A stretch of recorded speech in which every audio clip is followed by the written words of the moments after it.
Tema ini adalah air sumber kehidupan, yaitu Tuhan Yesus Kristus.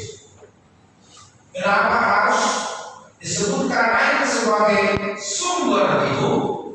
Karena setetes air saja bisa membuat orang sejuk atau tanaman-tanaman bisa hidup oleh karena setetes air saja.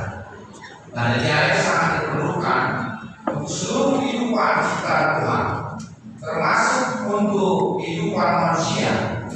Kalau tidak ada air bagi kita dehidrasi nanti. Paling sedikit kita harus minum air 2 liter. Itu kata para medis ya. 2 liter dalam tubuh kita ini. Nah, itu sangat perlu. Dan inilah sumber kehidupan manusia sendiri.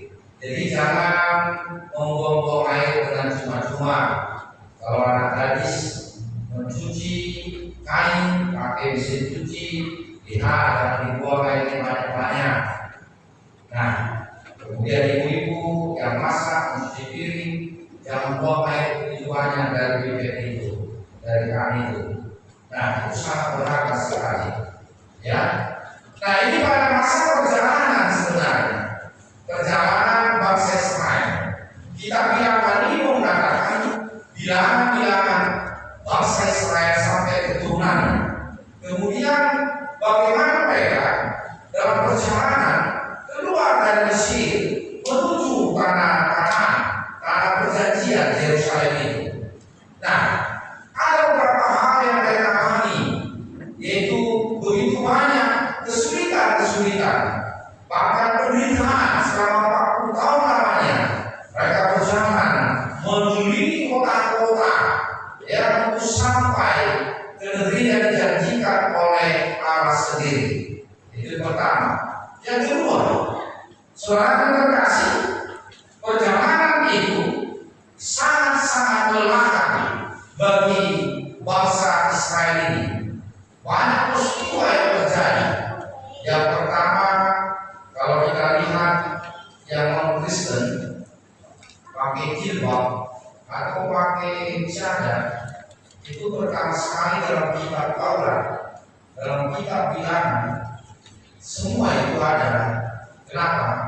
Dalam perjalanan bangsa Israel menuju tanah Kanaan, banyak debu pada debu yang membuat mereka sakit. Bahkan binatang-binatang pun banyak kena penyakit. Maka dalam kitab Bilangan, itu dilarang makan darah, karena darah hewan itu sudah penuh dengan sakit. Dan mereka pakai cadar, pakai tutup mata, nah, dan kemudian pakai jilbab itu. Dan orang Israel pakai seperti juga begini. Ya, itu akibat perjalanan mereka di padang gurun dan tanah. Banyak sekali debu dan banyak sakit dan penyakit mereka alami. Jadi malam debu itu mereka menutup mata yang begini sama badannya. Nah, itu pakai cadar dan pakai baju berjubah. Itu satu. Yang kedua, di situ mereka sering kelaparan, ya, kurangnya pasokan makanan, karena mereka sering berkemah mengelilingi bangsa-bangsa ini. Nah, mereka kelaparan. Dan yang ketiga, mereka sering kedinginan kalau malam hari, ya, dan kalau siang hari mereka kepanasan, teriknya matahari membakar tubuh mereka sendiri. Nah itu. Dan kemudian ada lagi binatang-binatang buas, binatang-binatang berbisa. Nah, sering mereka melewati gunung yang sampai ke Sikap atau Sikap itu banyak binatang-binatang berbisa. Dan juga pada Jepang. Nah, situ mereka alami banyak sekali ya penderitaan. Kemudian bangsa-bangsa lain yang menyerang bangsa ini. Nah, ya, yaitu orang Amorian yang berperang untuk mengalahkan bangsa Israel yang menuju tanah Kanaan. Nah, peperangan itu. Nah, kemudian terakhir itu air di padang gurun kan tidak ada. Nah, di sini nanti saya saya akan sampaikan siapa yang membuat air itu dan apa fungsinya itu bagi bangsa Israel ini. Mereka lelah secara fisik, mereka haus. Jadi mereka datang menghadap Musa sampai mereka pun kadang-kadang berseru-seru supaya Musa meminta kepada Allah, Allah memberikan air bagi mereka. Jadi Allah menjaga umatnya, Allah memelihara umatnya. Di saat mereka lapar, Allah memberikan roti dari surga, mana?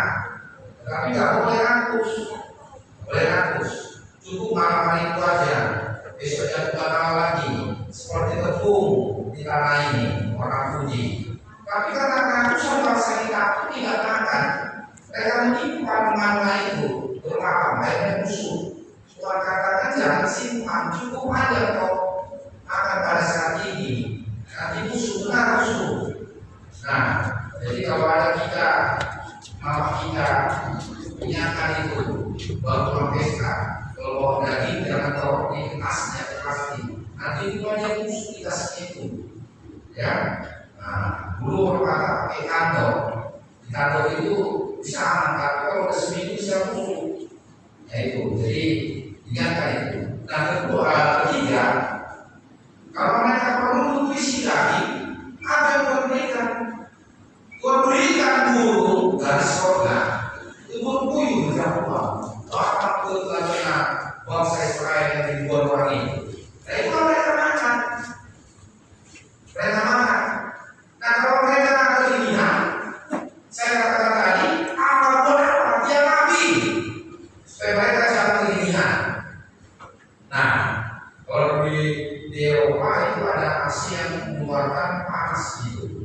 Kalau musim salju, dan mereka selalu bakar kayu api supaya bisa mereka tidak kedinginan. Maka orang barat sering di pantai ya, supaya kena matahari. Nah, di sana musim berbeda dengan kita, ya musim salju nggak ada. Artinya Allah menyediakan yang nabi bagi mereka itu. Nah kedua, kalau mereka kepanasan, Allah menyediakan AC dari surga, yaitu apa? Dia awan. Nah, jadi semua dipelihara Allah sendiri. Allah yang menjaga, Allah yang berperang, Allah yang memelihara bangsa ini. Nah, kemudian mereka haus. Nah, Allah juga yang membuat sumur untuk mereka, untuk raja-raja itu. Maka seluruh bangsa Israel bisa minum dari sumur itu. Jadi Allah yang membuat sumur pada jalan. Jadi pengantar khotbah kita tadi dalam Yohanes 4 itu ayat 4 sampai 14 itu sumur jarum Allah yang buat. Dan sumur ini tidak pernah berhenti sampai sekarang. Lebih enak airnya daripada air-air yang dibuat orang sekarang di PAM. Tadi apa kalau di rumah kita ini di gereja, dia air akan kuning, ada mengandung karat. Saya mandi pun, terpaksa saya bawa aja air dari PAM. Karena 3 hari dia udah mengendap karatnya waktu tidak tahu saya di rumah saudara-saudara sekalian ya. Di sini sering mengendap dia kuning. Maka dia harus dibiru tersaring, kalau kain aja. Nah itu nanti kuning juga sebagian jatuh bawah. Karena harus air dari sini. Dulu waktu saya masih anak-anak, tempat dan tempat dulu ini nggak perlu kan? Dulu, terus ini masih enak airnya. Setelah saya SMA macam-macam, pabrik pembuatan, pabrik kertas, pabrik apalagi tempat untuk baterai di situ semua Semarang sendiri. Nah sekarang ya nggak bisa lagi pakai apa-apa itu. Jadi semua udah kena pencemaran karena kerakusan manusia ini, limbah-limbah itu, ya, limbah pabrik-pabrik. Nah kita nggak tahu dari mana air dari sini, nah ke rumah kita ini, itu pun juga mengandung karat ya.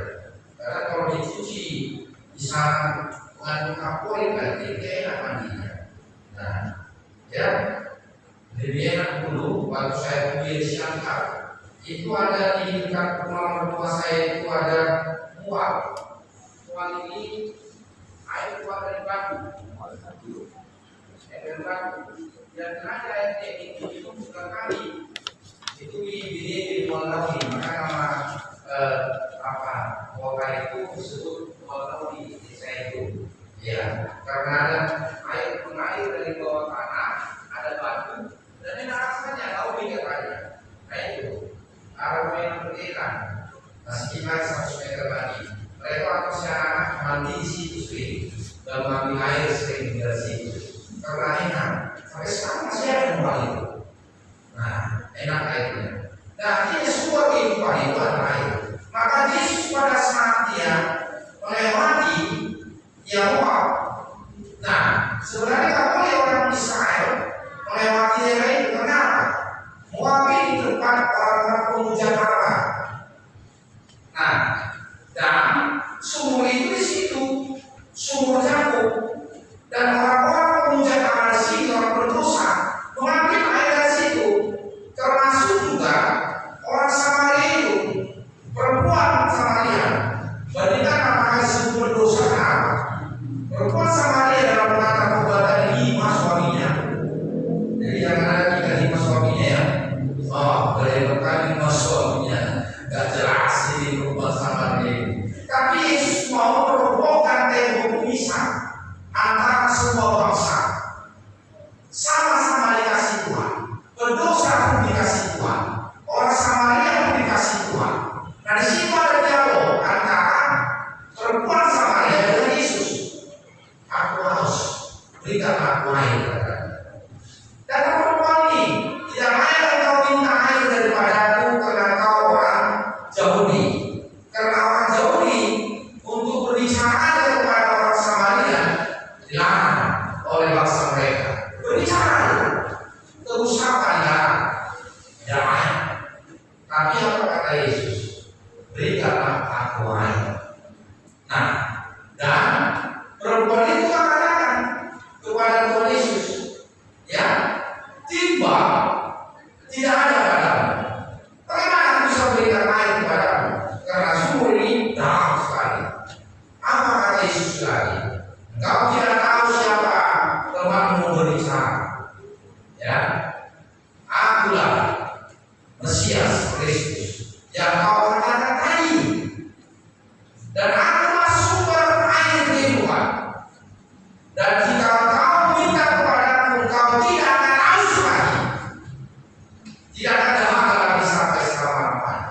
Jadi perempuan itu meminta, kalau begitu Tuhan, berikanlah kepadaku air yang tidak membuat orang haus lagi. Baik. Jadi saudara terkasih, Tuhan Yesus nyatakan dia sumber air itu. Jadi tidak air yang bisa dahaga air dari bumi, ya, dengan air sumber kehidupan itu. Ada dia sumber kehidupan itu. Ada dia sumber berkah. Kehidupan yang kekal hanya melalui Yesus. Karena dia datang ke dunia ini, Allah yang menjadi manusia, yang membawa kehidupan bagi manusia. Dia senter yang pusatnya, sumber kehidupan manusia. Berkah duniawi dan berkah surgawi hanya di dalam Yesus. Dalam Dia keselamatan itu. Maka perempuan Samaria itu berkata, berikan aku air hidup yang kau katakan tadi. Aku dari Mesias yang berbicara dengan engkau. Jadi saudara terkasih, hanya dalam Yesus lah keselamatan. Tidak ada lain selain dari sumber air kehidupan itu. Jadi jangan ada di antara kita yang marah, yang lari dari Yesus. Bila sumber hidup itu, bila sumber air yang membuat kita tidak harus lagi selama-lamanya secara spiritual, ya. Anak kita diajarkan untuk tetap setia kepada Yesus. Jangan lihat gantengnya, jangan lihat cantiknya, jangan lihat kedudukannya, jabatannya.